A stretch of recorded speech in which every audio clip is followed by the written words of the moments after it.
بسم الله الرحمن الرحيم. الرحمن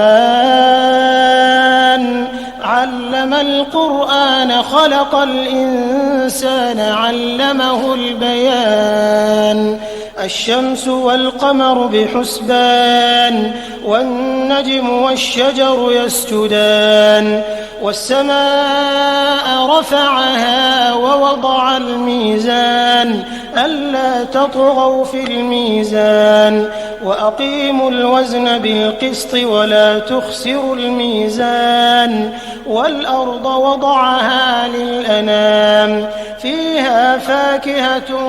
والنخل ذات الأكمام والحب ذو العصف والريحان فبأي آلاء ربكما تكذبان خلق الإنسان من صلصال كالفخار وخلق الجان من مارج من نار فبأي آلاء ربكما تكذبان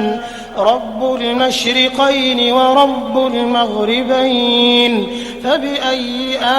آلاء ربكما تكذبان مرج البحرين يلتقيان